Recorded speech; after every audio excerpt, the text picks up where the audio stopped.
نے جس چیز کے اوپر فیصلہ کیا ہے کہ نیب چیئرمین کے اوپر میں 15 ارب روپے کا آج ہرجانہ اس کے اوپر ڈال رہا ہوں اپنے وکیل کے ذریعے.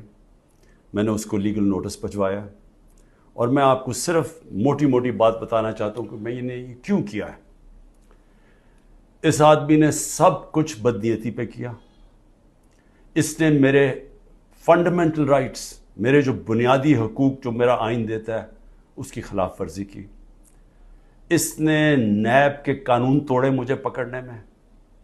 اور اس صرف ہرجانہ نہیں کر رہا، میں اس کو کمپلینٹ کروں گا سپریم جوڈیشل کاؤنسل میں اس کا. میں صرف آپ کو موٹی موٹی چیزیں بتاتا ہوں کہ اس نے کیا کیا ہے.